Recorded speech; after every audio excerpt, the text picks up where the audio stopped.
wheel and Chevy. Hey everyone, welcome back to I Just Watched. It's your boys, and we're here to talk Loki, Season 1, Episodes 1 and 2. That being said, before we jump into it, gotta hit you with the usual, which is hopefully you like this video enough to hit that like button, click the subscribe to stay tuned to see more of our shenanigans, hit the little bell to get notified when those shenanigans drop. That being said, let's jump in. Alright everyone, so let's start with Episode 1. Also, spoiler warning before I forget, I mean it's on Disney Plus if you haven't seen it. Honestly, yeah. Like, look, it's on Disney Plus. We're on Episode 2. We're a few days for Episode 3. Yeah, it's on Disney Plus. Comes on Wednesday. Yeah. We're filming this on a Friday. And if you haven't seen it, then it's on you. Then you're not really a fan because I saw it Wednesday. Yeah, exactly. So nothing against it. Just saying, you've been warned. I mean, look, I'm not gonna disagree. I love the fact that like obviously it starts with the end game added on little scene where we're gonna see like he's making fun of Cap and you see him go down, he takes the thing, blah blah blah blah. Right off the back, the thing that threw me off was like when he got hit in the slow motion. I was like, damn, this slow motion is taking. And then she walked up. I was like, oh shit, okay, that's cool. I love it. It's like it's taking. Yeah, you're moving at 1/16 speed, but you're feeling that pain in real time. And you're like, oh, that's mean, dog. That's just mean. She hates him. Don't know why. She clearly has dealt with too many Lokis. She has a vendetta against our Loki, as I will refer to him, because if you haven't seen the show, yet again, the villain, and why are you here, is Loki. Exactly. And so I gotta say this before we jump to Episode 2. Homeboy was right, because he was like, I'm pretty sure it's gonna be a female Loki. This is a conversation we had after we watched the first episode, way before Episode 2. So I gotta give him credit. A week before Episode 2. But so you're right, yes, female Lady Loki. What? What? I'm sorry. Nothing. I'm moving on. Oh. And so it was cool. And then so you see him go through it. This is gonna sound a little gay, but I didn't know Homeboy Tom Hiddleston was so fucking ripped. Yeah, I'm bringing it up. Really? When it shreds his clothes, yeah. I was like, damn, boy. Well, he was gonna be. He I know he auditioned for Thor. It looks weird, but he did. Yeah, it does look weird. But he's all like, because the last time if you haven't seen Kong Skull Island, in there he's like this badass agent, but like you see the clothes there is a little more form fitted, so you get to see like his athletic build, which is cool. But I always thought he was like in shape, but I didn't know he was fucking shredded, bro. No, I always thought he was like the skinny, tall version, little brother, because he's like the same height as Chris Hemsworth, but he looks so much slender. Yeah, where because Hemsworth's a freaking monster. Yeah, and then we get the introduction to the TVA with Miss Minutes. I forgot her name, but you reminded me. The Time Variance Authority. Oh yeah, just in case. Yeah, Time Variance Authority. If you didn't know, Miss Minutes being almost an AI / it's almost like a living thing, almost. You know what I mean? And then we see more of it in the second. Yeah, and we'll get there. So it was cool, but to me the craziest part about the first episode is the fact that we jump into it. They talk straight up multiverse war, and then on top of the multiverse war, they talk about the 3 timekeepers and how we have a prime timeline and our propaganda video. Yeah, because that's all it is. It is propaganda. That's all it is. It's all propaganda. That whole fucking place is propaganda. 100% propaganda. And it's funny because Loki says that in the second episode. Your propaganda videos. Yeah. But it's all propaganda. It's all like, timekeepers saved us. Love the timekeepers. TVA is good for you. We're the good guys. You'll see why I'm saying that shortly. But yeah, so then you see the prime timeline and then it branches out. Blah, blah, blah. I was like, okay, that's cool as fuck. That's interesting that they're going that route where it's just one timeline and what makes a multiverse for them is different branches of time. Interesting. I dig it. Let's see where this goes. Same way, though, the same visual that we got at Endgame when the Ancient One says, and if you bring, it's the same. It was the same idea. Same visual. Line. Yeah, like if you do this, this happens. And then the way they show us the main timeline, what do they call it? Prime? No, it's not Prime. It's not Prime. It's the prime timeline. And they show us that, and then you have the deviations, the branches, the variants, and all this stuff. Yeah. And what's interesting is they have these reset charges. And basically what a reset charge does is kills everything. Yeah, no, it completely destroys and annihilates that branch, so it never existed back to the main timeline. What do they call it? The Precious? No, it's like... We'll get there. Mystic. It'll come to me shortly, but I'm calling it Prime for now. If you're a comic book nerd, you know why I'm using Prime. It just makes sense for me. But, so that was interesting. It was cool to meet Mobius and Mobius, a.k.a. Owen Wilson. And it was neat because, like, he's kind of like it's Owen Wilson when he's kind of goofy, but he's still like serious enough to where like it's not just him. If that makes sense. It's like Owen Wilson not trying to play Owen Wilson. Yeah, because Owen Wilson's always Owen Wilson. Exactly. And he's trying not to be Owen Wilson. Yeah, he's trying to be like it's okay. So literally, it's like Owen Wilson grew up a little bit, and we're getting that version of him. Yeah, he stopped crashing weddings. Yeah, sadly, the play between him and Tom Hiddleston works very well for me, and it's interesting because like you have all this serious shit behind the TVA where like the timekeepers are right. We have to go by this, blah blah blah blah, and he's kind of there like you can tell that Mobius is one of those guys like, look, I'm gonna get it done, but I'm gonna get it done in my way. Yeah, and you can tell he's not. It's like he's all about it. Yeah, but he's not, because like a very interesting line to me was when Loki was like, "I'm gonna burn this place apart," and he's like, "Well, you can start with my office." Yeah, exactly. Like, yeah, and he's like, I'm in a nightmare. He goes, now that's a department I'll help you get rid of. Yeah, exactly. It's like you're like, there's and then just to add on to it, in episode 2 they kind of push on that with the whole jet ski magazine and the conversation. Because it could be just banter at work. Mm-hmm. How many times you've been at work and be like, I fucking hate this place, and you're like, dude, from clock in to clock out. Yeah, exactly. Right? Like the worst times of my day is the time between when I'm clocking in and clocking out. Exactly. You know what I'm saying? So I get it. Could be banter, could be nothing, but then Marvel don't make mistakes like that. Yeah. That's one thing they always do. It can turn out to be nothing, but at the same time, they could have wrote it that way in a sense, like if they want to turn it into something, they can. Later. Exactly. So I'm interested to see that. I'm interested to see how Mobius becomes Judge, because that's kind of one of his things. But get there. We'll get there. All in all, I think episode 1 was a really cool start. It was interesting just to see how kind of they're running it. I don't know why. Like, I like it, but it's weird. Like, every time we do something that's super, like, technologically advanced and all that, it's always retro shit. Everything's old. Yeah, but it's not just them. It's, like, in everything I've ever seen in my life. Like, every time you, like, get super advanced, it's old. So I'm just, like, I like it, but at the same time, like, it would have been cool just to be like, fuck it, let's just go commit and, like, make up shit. Instead of having, like, a tube TV and, like, fucking, like, just commit and have, like, something completely crazy. Seeing Loki watch his life, like, that was a really good, like, heartfelt moment. I felt bad. Well, that was a good way to bring him up to speed of where we know him as. Exactly. Because, like, for one, now he's up to date with everything. And he knows, literally knows everything. But then more so, it was like, watching that, I was like, he has to see how he dies. He has to. Like, that's the only way for him to be like, oh, shit. But when he saw his mom and that it was his fault, like, and I was like, damn, bro, like, you fucked up, huh? Yeah. Like, I was like, that's literally your fault. But it was just cool to see, like, that come together. And as we see in episode 2, you see, like, troll Loki, and you see Yeah. this Loki, and hippie Loki. Yeah. But the one that everybody wants, because, like, we talked about yesterday, like, fan service is a real thing. And fan service, like, Marvel doesn't do it as much as DC. No. But when Marvel does it, you're like, yes. Yeah. You know what I mean? So, anyways, we get into episode 2. And obviously, at this point, we know that it's a female Loki. We see that they're in Oshkosh, Wisconsin. Thank you. Basically, in a Renaissance fair. Cool, blah, blah, blah. Bitches stealing Which is a cheap way of Asgard. Yeah, it's an art Asgard. Yeah. And you see she's snatching basically running the same shit. Fucking up timekeepers, not timekeepers, but the time agents, and snatching up their reset grenades. Cool, whatever, blah, blah. Loki is trying to figure out a way to do Loki shit, because he wants to take over the TVA, because he sees that it's more powerful than Infinity Stones. Hopefully they explain to y'all why Infinity Stones don't work there. If they don't, I'll explain it to you right now. They don't work out of their universe. So if you go into a different universe with your Infinity Stones, you got some pretty fucking rocks, buddy. So thus, in a place that's outside of space and time, they don't work. They're just some pretty rocks. Because if you notice, when he shows up with the Tesseract, it stops glowing. Why? Because it loses its magical connection to the entity that broke up into these pieces. And that's why Loki has no magic in the TVA. Exactly. Because he loses the connection. And if you're a comic nerd, they had a crossover with Marvel DC, and Darkseid got the Infinity Gauntlet, and it didn't work. Yep. Because it doesn't work outside of his perspective. And I don't know if this is why Marvel did that, but that's a very good way. You know, like, hey, we did this in the comics. Yeah. This is why I explain it. Yeah. Because once, I mean, I guess that pocket where the TVA exists, yeah, nothing works there. Yeah. And maybe that's why they got nothing but retro shit.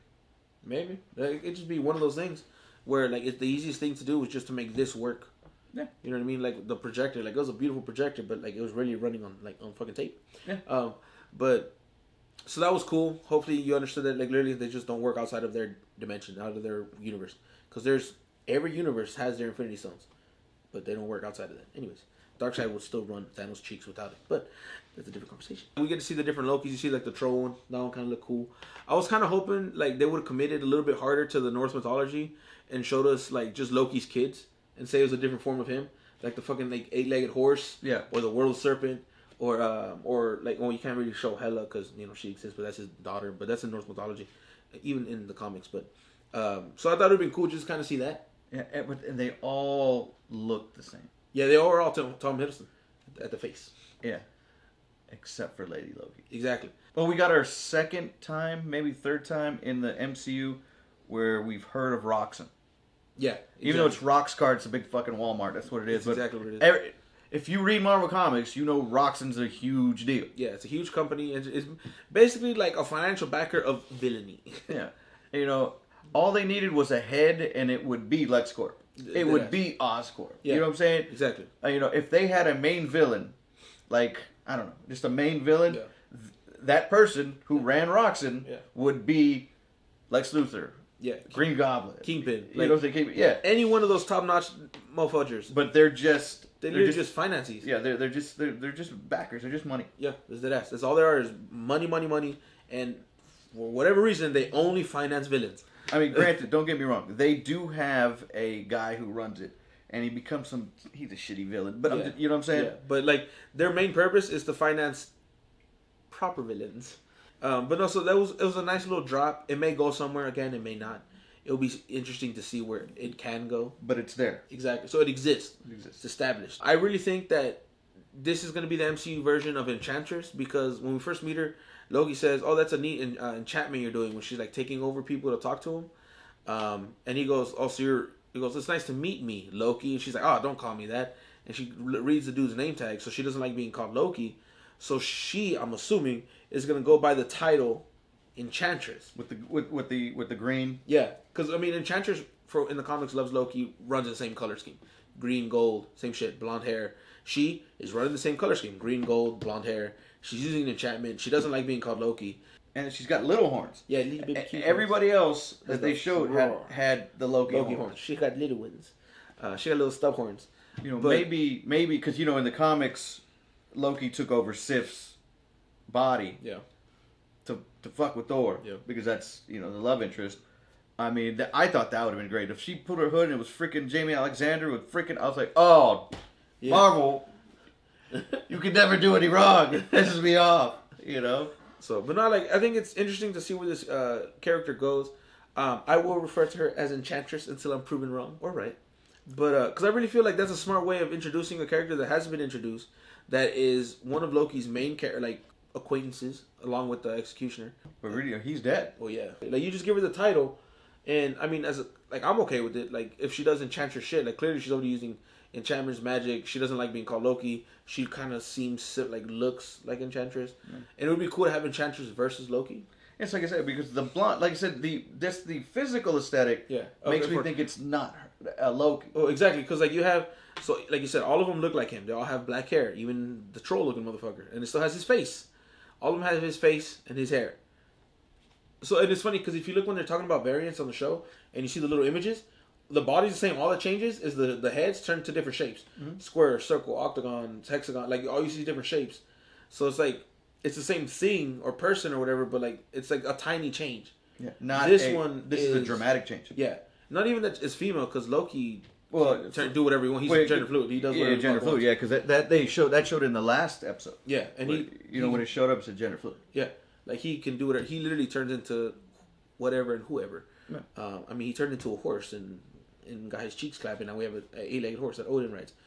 Norse mythology. So I'm interested to see because I mean the blonde hair, like the different aspect. She doesn't like being called. I don't know. It's just like when she said, "Don't call me that." There's something about that. Even if it's not Enchantress, there's something about that. You know what I mean? So I'm excited to see where it goes. More so, I think the second biggest thing that really it caught my eye was the fact that the multiverse started branching out with what she did, and what did they call it? Madness. Yeah. They didn't say multiverse of madness, but they said like, oh, this is madness, and you see it branching out, and then it said multiverse, and I was like, this, and then yeah, obviously the title of Doctor Strange 2, Multiverse of Madness. I'm like, oh shit. So in my head, Multiverse of Madness can take place while they're fixing this. Yeah. Just because it comes out in a year or whatever doesn't mean it can't take place here. Which is weird how because WandaVision was supposed to lead directly into it. Yeah, and it, for all we know, it kind of does, because I mean, she already just wrapped her part in it. Whole multiple branches is going to be the direct situation that people... So, Doctor Strange is going to have to deal with the magical side of it, and he's going to have Scarlet Witch's help, because she's clearly more powerful than him now. And then Spider-Man, assuming, is going to have to deal with his part of it. Multiple Spider-Man, multiple villains from different times and whatnot. And then, that being said, other characters and other movies are going to have to deal with the repercussions as well. Other shows. It's not going to be just connected, but the repercussions of whatever happened are going to have to be dealt with, leading to Kang the fucking Conqueror. See, I'm not even excited about that. You know what I'm saying? I'm not even excited about that. I mean, don't get me wrong. Kang the Conqueror, yes, of course. Well, I mean, it's Kang the Conqueror. But I'm just excited because everything leads to Secret Invasion. Well, I mean, yes and no. I just want Secret Invasion so bad. But it's going to be whack, bro. Don't you ever say that again. It's going to be wicked and wicked and wicked and whack. Don't you ever say that again. Because, you okay, and also in the first episode, you see a Skruller. Yeah. Yeah, getting arrested. Freaking awesome. But, like, I'm excited for Secret Invasion, but I feel like they fucked it up. Because they're good and bad. All right. Whatever. Anyways, let me talk about Kang the Conqueror. That's why I brought him up. If you don't know this, a little side note. Sorry, I'm kind of give you all information that you don't need, but I mean you need it, but you don't care to want it or whatever. Anyways, Kang the Conqueror exists in so many versions of himself. However, the main one is King the Conqueror. You have his old version, which is Azram Tut, and in Egypt. Then you have his like eldest version, which is Immortus, and Immortus works with timekeepers in the comics. Even though he's also a bad guy, it's still Kang. And then you have a bunch of other fucking Kangs that exist. And then you have the Council of Kangs. And the reason I bring that up is because David, if you haven't met him, he's here, brought up an idea, and when he said it, he incepted me. I was like, oh, I'm interested to see the timekeepers. And he's like, but it's always 3, right? And I was like, well, yeah, it's timekeepers. 3 main Kangs. Exactly. 3 main timekeepers. Because don't get me wrong, in the books, timekeepers exist. 100%. Those are actual characters. This is the MCU. However, that does not mean that that's what we're going to get. So, who better to be a timekeeper than Kang the Conqueror of Time? Basically, you have 3 main versions of Kang, yes, but you have a plethora of choices. It would be cool that we actually find out that it's the Council of Kangs who are the timekeepers who are running the TVA. Thus, the TVA is no longer actually good and doing its job. Thus, Homegirl, who's the judge, who's in charge. What's her name? Evil bitch? That's not her name. Raven something? Smasher. Raven Smasher? Something like that, Yeah, something like that. The one who Mobius keeps flirting with. Clearly they had a thing. So my thing is, this lady Loki, aka Enchantress, the reason she wants revenge on the TVA is because something, it was like almost similar to what they're doing with Loki now, was used and betrayed. So now wants revenge because she has too much information on TVA to be just a variant. You know what I'm saying? She's their main variant. That's all they want to get. Exactly. So remember Ray Smasher or whatever was like, the timekeepers are really watching this one. This one, exactly. This one, Enchantress, was involved with her and the timekeepers, or the Council of Kangs, we don't know. And I'm just straight up old school style, got betrayed, left to die, whatever, and is trying to get revenge, clearly, because Enchantress has way too much information on TVA to be just a variant. The TVA, I think, in the end of this show, it's only 6 episodes deep, we only got 4 to go, is going to end with the TVA being properly adjusted and doing what it's supposed to do again. Your new judge being Mobius. Our Loki, I think it would be interesting. Like, I don't think he dies, but I don't think we go anywhere with it. Like, he just kind of, he ends up liking this and kind of runs with it with Triple M, and we kind of see this debacle. But then it just introduces Immortus, thus, because we already know Kang exists. He got casted for Ant-Man and the Wasp. Quantumania. Which is funny because if you watch our Ant-Man and the Wasp review, we kind of reference quantum being a thing, and it came back to bite us in the ass in Endgame, and now in the threequel. So also, we were right. Also, there's a screenshot of a city in quantum realm. The quantum realm, where people think that's where Kang is. Yep, because it's a city in time. Kang is dope. Just a little extra backstory on Kang. Kang is known as Nathaniel Richards. In the comics, there's different versions of him, obviously, because he's all over time, literally. So one of the main ones is he is a great to the 1800s power of Reed Richard, aka Mr. Fantastic, blood relative, name, blah blah blah, whatever. And another version of him, he's actually Reed Richards' father, because Reed Richards' father's name is Nathaniel Richards, who's a time traveler. In another iteration, he's Iron Lad, because he wanted to be a good guy. In another iteration, Still didn't work out. No, not at all.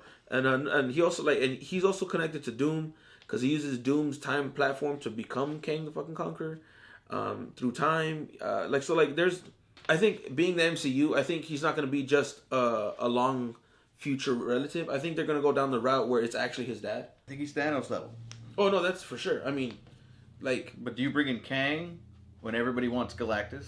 You know what I'm saying? Well, see, I think you bring in Kang because you don't have a Fantastic Four to build to Galactus. They're both connected to him. Well, exactly. So, Doctor Doom, Kang, Fantastic Four... Well, you got to bring Doctor Doom in for anything else, I think. Oh, yeah, for sure. I mean, granted, we're not doing that because we got Kang first, but... Yeah. But it's cool to see how Kang is going to be the birth of the Fantastic Four, because we already know that movie comes out, next year or 2023 at the latest? 2023, yeah. But we got the logo. So that leads us to them, and we already got the cast. You said they casted Namor, who's a mutant. So that's our first technical. Even though we have other mutants that exist already, whatever. Namor, that underwater bitch. So I'm just interested to see how this continues. What? Wow, you really don't like him. Actually, I do like him. He's a bitch though. In the comics, he's a dick. Aren't we on the Loki show right? Like I was saying, so it's just interesting to see how this branches out, where it goes. And the reason I think you get to Galactus eventually, because Kang is Thanos level villain. The way for me to say that, yes, Thanos level, you know who's above Galactus? The only time Galactus can get, the only time Thanos will go against Galactus is when he has the gauntlet. Because without the gauntlet, he is not fucking with Galactus. I'm so trying hard not to say Omega level. Oh yeah, you know what I mean? It's so hard. Omega level, just because you that's throw a term, bro. Yeah, because you use Omega level and you're like, oh yeah, yeah. It's Omega level mutant. Yeah, it's an Omega. Literally, what makes you Omega level is if you can the world. Yeah. But basically, so Thanos, yes, I love Thanos. He's a great villain, one of the best Marvel villains all time. With the gauntlet, basically unbeatable. However, still would not fuck with Galactus. So you do Kang, you do Doctor Doom, you do them great, you do them proper. You gotta do Doom right. And you make them Thanos level, because that's what they deserve, that's where they are. But then little things here and there, little tiny drops that lead to the big fucking horseshoe in the sky. And then you can bring freaking Silver Surfer in. Yeah. And then you start talking about heralds and galactic shit. You know what would be cool? In Guardians 3, when they die by a herald, an evil, not Silver Surfer, a different evil herald. And it's the first little drop. Herald. Herald of who? Like who? Adam Warlock? Who's coming? Anyone. Because Adam Warlock's a herald. Yes, he is. Or just a random dude named Harold. Yeah. But this is the event that trickles into everything. Mm-hmm. Thus, the new phase. Sorry, you want to talk? I'm still laughing at my Harold joke. God damn it, bro. It was good, but it wasn't that good. It was that good. Down below, let us know how good was his Harold joke. All right? From 1 to ugh. How good was it? So that means we're counting backwards? No, because it was great. No. It was so bad, it was great. But no further. I'm gonna stop. But I mean, clearly, I like it. I mean, I'm all in for these shows and shit like that. This is what I like. So, biased. I'm sorry. Yeah. I try not to be. But we're just comic book nerds. I mean, yeah, it's my shit. I mean, DC Titans comes out here pretty soon. I'm watching it. Yeah, and look, it's horrible. I said how bad Agents of S.H.I.E.L.D. was. Watch the whole thing. Exactly. Exactly. So it's just one of the... they confirmed that Agent of S.H.I.E.L.D. isn't canon because Coulson's dead. Thank God. You know what I mean? When he said, when he killed him, they confirmed he dead. So Agent of S.H.I.E.L.D., even though they even confirmed it before that Agents of S.H.I.E.L.D. was no longer canon, I'm just interested to see where it goes, how we keep developing. And if it is Enchantress, or if it is fucking Lady Loki, you know what I mean? Because it could be. Because I mean, we're getting Lady Thor. But let us know down below. Comments, questions, concerns, requests. Have you seen these 2 episodes? What do you think of the show so far? Are you excited to see where it goes? Do you have any theories that lead into the next, or not next, but this current phase 4? Let us know down below in the comment section. We love hearing from you. Let us know. Got to tell us about the Harold joke, because you got to answer that for us. It was good. Was it great though? Let us know. Anything you want to add, sir? Watch out for the Harold. Until next time, stay safe, be well. Adios.